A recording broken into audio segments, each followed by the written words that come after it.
Hello, welcome to another episode of Analog Adventures. My name is Crispin Jeffrey Franco. I'm a co-owner of Stacks Book Club, and joining me tonight is Adriana Cuevas, the author of tonight's conversation, What Fell from the Sky. Adriana is the author of The Total Eclipse of Nestor Lopez, the Edgar Award-winning The Ghosts of Ranchero Espanto, and many other popular middle grade titles. She's a first-generation Cuban American, originally from Miami, Florida, a former Spanish and ESOL teacher, and Adriana currently resides outside of Austin, Texas. We're not substitute teaching at her local high school, cheering for the Florida Panthers hockey team, setting off the smoke alarm in her kitchen. She's writing her next great middle grade novel. Adriana, I also read that you fence. You're a fencer? I haven't gotten to do it in a long time, but yes, I was a fencer. I wish I could still do it. It's one more thing in my day I haven't I managed to fit in. that's amazing. Well, welcome to Analog Adventures. We're so excited to have you here tonight. Thank you. Good to be here.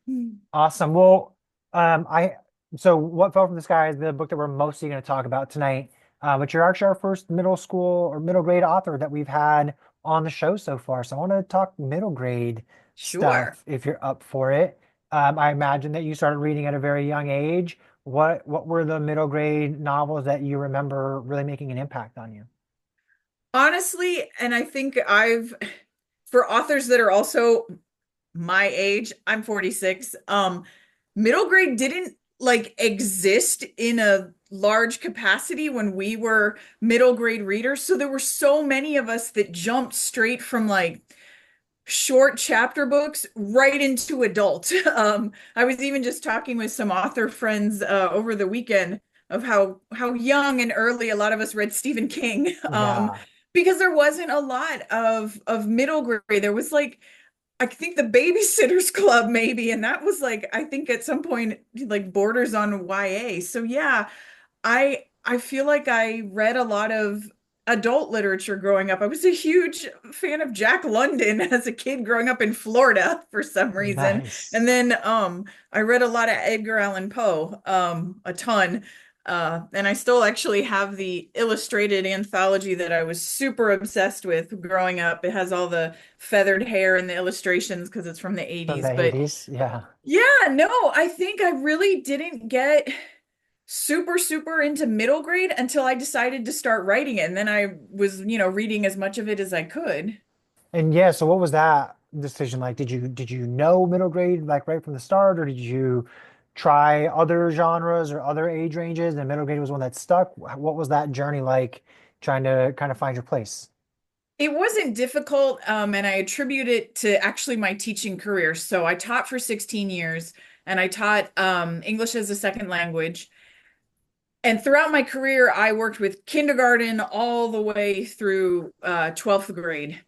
But my absolute favorite age to work with was always, that middle school, pretty much like fourth grade through seventh grade, because those kids they're mature enough that they can have really cool conversations about big topics, about deep themes, but they're still kids and they're still okay with being silly and having fun. And I love to kind of play with those two things together in my books where, yeah, you may be addressing a big topic, but you're going to have fun while you're doing it. And I really like how middle grade lets you do both of those things.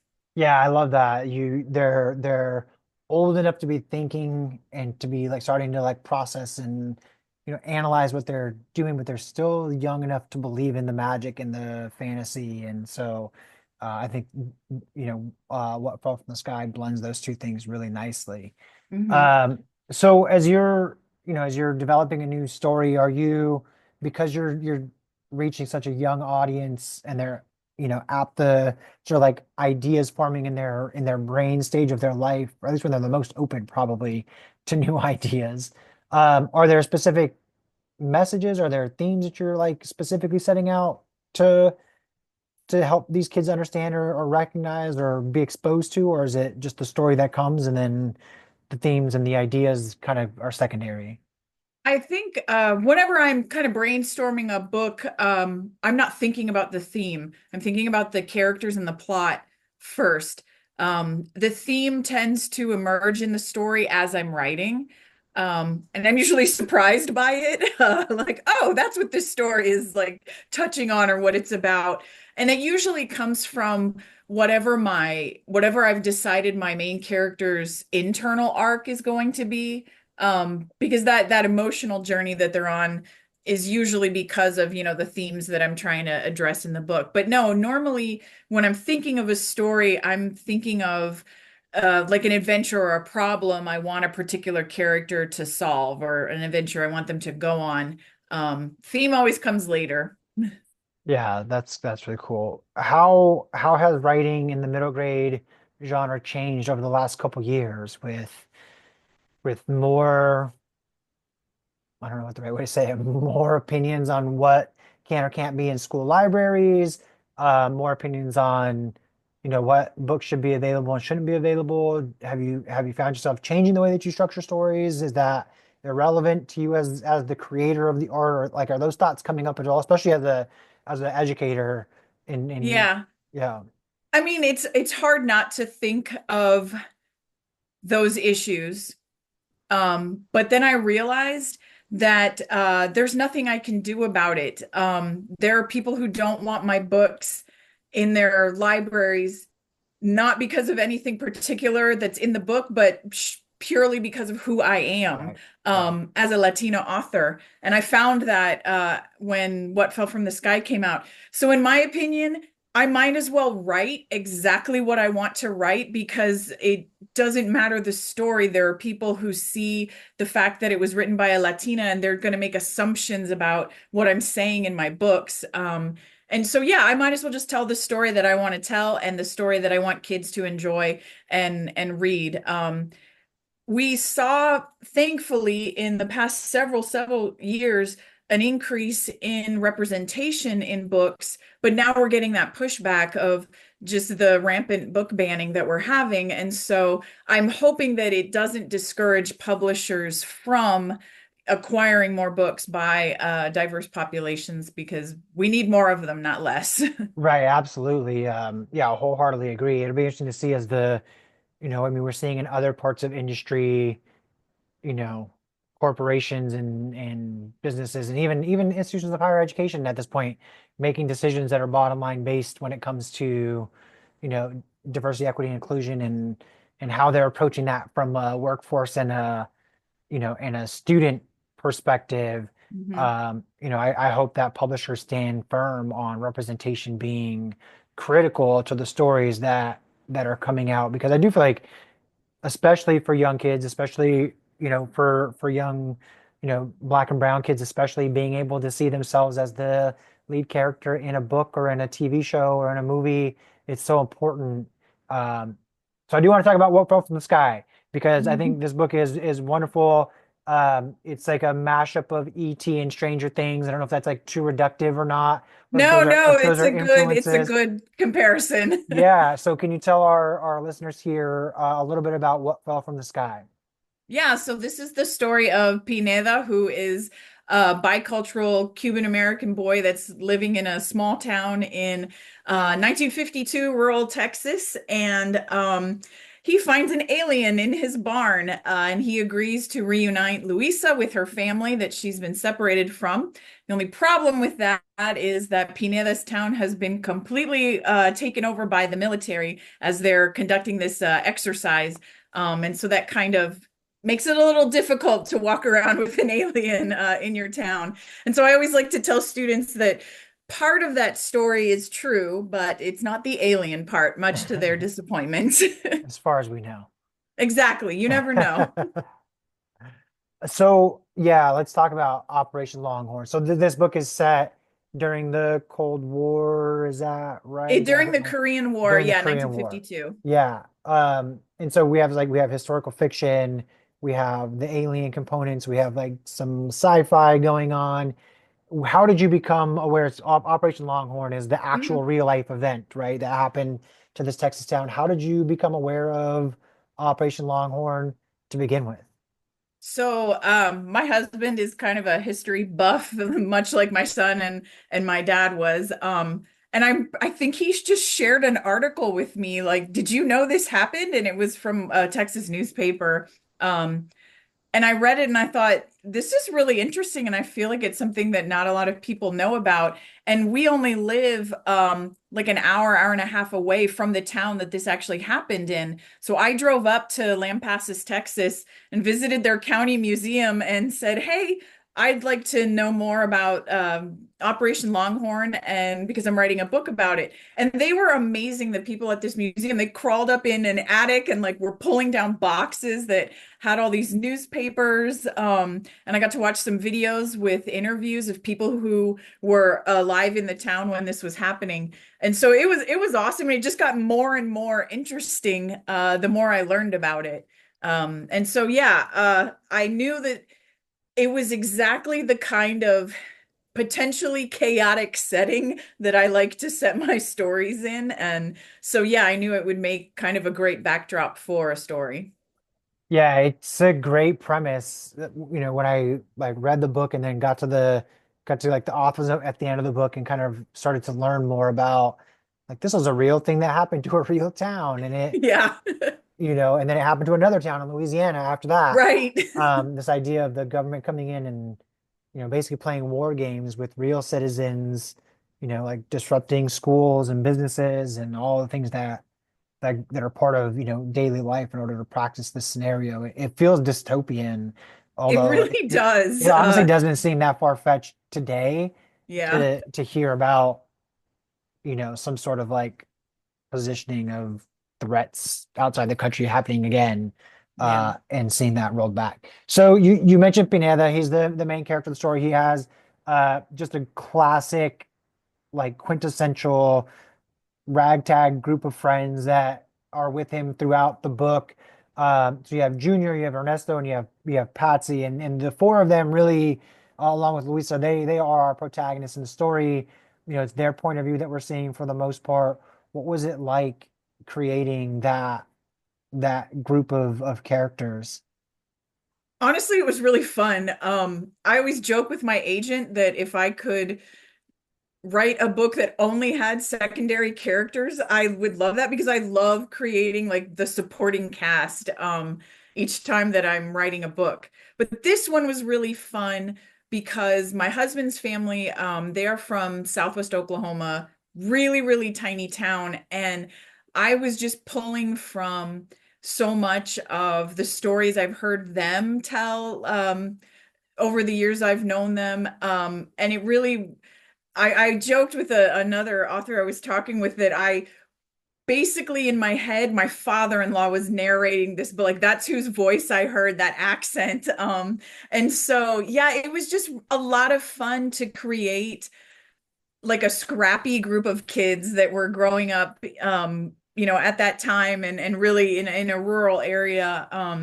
Yeah, I really enjoyed it. I think with secondary characters you get to have a lot of fun because you're not so bound by like that internal story arc you're trying to tell. And so I think the freedom that I had with Junior and Ernesto and Patsy and even Luisa to some extent, even though she's the main character, yeah, I just kind of let them do whatever they wanted, kind of have as much fun as they wanted.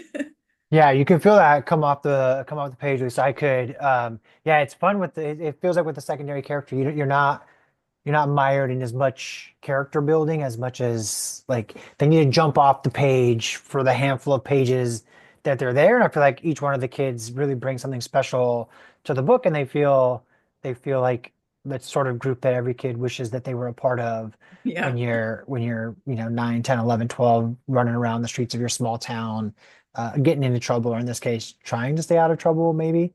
maybe a Um, little bit, not doing a good job of it.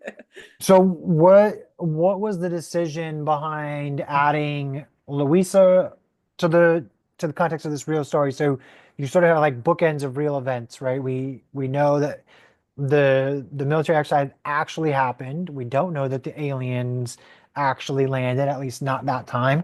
What was the decision process as you're crafting the story to decide to sort of add the whimsy, I guess, or add the science fiction component and not make it more of like a dramatic historical fiction story only? Really, I was thinking of my readers and how much they enjoyed the Total Eclipse of Nestor Lopez, my debut. this to me has the same spirit, where it could have been just a straight contemporary story or, like you said, historical fiction. The same issue came up in Nestor. That book is about a boy whose dad is in the military, and so he's dealing with basically being the man of the house because his dad is deployed. And so I could have just told that kind of character arc story, but I decided to add the fact that he can talk to animals and he has to fight a witch, mostly because I like for young readers to experience deep themes through genre, through adventure, through mystery, through horror, whatever it is. I think it makes it more accessible to kids. They're more likely to want to dive into those themes if they're having fun while they're doing it. So rather than, tell this strictly historical fiction that would have had pretty much the same themes, I wanted my reader to have a really good time. And I'm always looking for ways, I guess you could say, to make my stories just that much more chaotic. Um, but once I decided to add Louisa to the story, it actually I realized it deepened the themes of the book that I had already decided were going to be, which was, Pineda feeling out of place in his town because he's, part Cuban. And then we have Corporal Shipley, who is a black officer in a newly integrated army, and he doesn't feel like he belongs either. Adding that storyline of Luisa definitely not belonging and definitely not fitting in, and them fighting for her, and I really just kind of I realized it made the themes of the book that much stronger. Yeah, I can't agree more. I think the inclusion of Louisa, yeah, it broadens the scope of, like, you have several characters that feel out of place, and there's several incidents throughout the book, especially with Pineda and his mother, as they're, in this predominantly white town, and she's got an accent and they speak Spanish, and the uncomfortableness that Pineda experiences, being around people in the town who maybe have like thoughts or misconceptions about what that actually means. Um, and then we have sorry, you mentioned Corporal Shipley, who's experiencing like a total different type of otherism Hmm. in his professional life and where he's found himself, and then Louisa on the most extreme end of feeling like an outsider, but together they all, support and help each other. And Hmm. to me, I hope when young kids read this book, they sort of start to see like the differences aren't that different once we're actually, kind of breaking down some of those surface level things. Hmm. Yeah. Um, what so obviously, like, because of the Louisa component, the facts of the story get stretched pretty far and wide. Outside of that, how true to the time period did you feel like you needed to be able to set the story at this time, like using the historical reference of when it actually happened, or are you not really all that concerned about the anachronistic, authenticity of a story like this?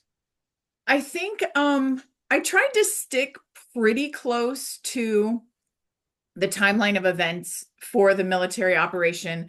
Obviously, there was not a secret alien hunt slash laboratory that was part of it, like you said, that we know of. Because I want kids to get curious about history as they're reading it, and I didn't want to be presenting kind of a untrue like version of events. Obviously, I was using um this backdrop to tell my story, but there were so many like documents and recorded speeches that I could draw from that it was actually very easy to stay true to what the operation was, and how it happened. And I think that's because of the generosity of the people at the museum that I visited, and I was able to incorporate so many of those things. Like a lot of the flyers that get posted up in town that they read were word for word, that is what they were. The speeches that are given by the military generals, word for word, that's what they said. Because I wanted kids to kind of, if they got curious and were researching, and I hope they, get curious about a lot of other historical events, I want them to show that we maybe shouldn't be as revisionist as we should. But I know, so the only thing though that I was deliberately incorrect about is how Corporal Shipley is referred to. I throughout the book he is referred to as just being a black man because I did not want to use any kind of like hateful or derogatory speech, even though it would have been correct for the time. Right. I didn't want young readers to read that. So Yeah. that's the only time where I thought, no, I'm going to be deliberately not accurate in my portrayal. Yeah, I mean that makes sense. Um, yeah, that makes total sense. Was there ever a thought, like, or I guess, how would this story be different if it wasn't time boxed to the 1950s? Like, if you wrote this story as a contemporary, like this happened today, are there different challenges from a writing perspective that would present themselves? Are there advantages to just kind of using the historical time period to tell the story? I always joke that the introduction of cell phones have made storytelling a little too easy. There's so much tension and so much drama that comes up when people can't communicate so easily. Pineda and his friends have to run all over town to talk to this person or that person. They can't send an email, they can't Yeah. text, they can't. And there's something to be said for that lack of ease aiding the drama of the story. So I think if I said it now, yeah, they couldn't like look stuff up on the internet. And so I kind of liked the fact that it was not a lot of technology in this story, but at the same time, with the themes of this book, I think you could easily make it a contemporary setting, just with our current climate, and what's happening with families being separated. Yeah, this could easily take place now. Yeah, I totally agree. I think reading the story is very easy to see the links from the past to the present. Mhm. And I'm like obsessed with this idea of so much of literature that was written, up until the last 20 years was based on characters not knowing and not having easy ways to get answers. Hmm. And the idea that human beings had to actually sit down and talk to each other in order to like find out information or share stories or do whatever. And now we live in an age where this military exercise would be on Instagram or it'd be on Snapchat, and these kids would be like exposed to it in like a totally different way, and they would, get different information or like rumors of an alien landing in their small town. Like the just the way that we interact with technology is so much different that yeah, it can't be an easy thing as you're crafting a story to try to figure out how to sort of remove the technology. So setting a book in 1950, America makes removing the technology pretty easy. Yeah. Awesome. Well, I hope people check out What Fell from the Sky. It's available at independent bookstores everywhere now. Buy books from people, not billionaires. Your bookstore in whatever community you live in will be so grateful for you to stop in and pick this up. Uh, I think I think it's marketed 8 to 12 years old. Mhm. I would feel firmly comfortable. We have a 6 year old. There may be some things that might need a little bit of explaining, but I think for advanced reading 6 and 7 year olds with parental contribution. I think this story is really important, and I hope a lot of kids read it. We have a tween book club at our store. I know we're putting it in front of them in a couple weekends to hope that they choose it for one of their upcoming books. Um, Nice. yeah, I'm really excited. Adriana, what do you have coming up? Is there more stuff in the works? What should we be on the lookout for? So I have a book that's coming out next year that'll kind of be a part of a two-book series called The Cryptid Keepers. So this first one is a about a boy who is taking care of cryptids in Texas, and then the follow-up book will be cryptids in Florida. And so I'm really excited about that because I like, diving into monsters and all sorts of, chaotic things like that. That's awesome. I'm a big cryptid fan as well. So sign me up for both of those when they're available. Adriana, thank you so much for joining us on Analog Adventures. The last question for tonight is what's the last great thing that you've read? I'm a huge graphic novel fan, and I just read a decidedly adult, don't get me, graphic novel. It's called Beneath the Trees Where No One Sees, and it's Patrick, and I'm blanking on his last name, but it looks like, Richard Scarry's like animal and town drawings. It's kind of that if one of the animals was a serial killer. Interesting. It was amazing. I thoroughly enjoyed it. That's awesome. Interesting. I'll have to give that to our graphic novel guy. We have a graphic novel club too, so maybe that'll make its way in as well. Adriana, thank you so much for joining us tonight. Like I said, grab What Fell from the Sky at your local independent bookstore. Read it with your young ones. It's a great important story. Appreciate your time tonight, and we'll see you hopefully on the next one. All right, thank you so much. Thank you.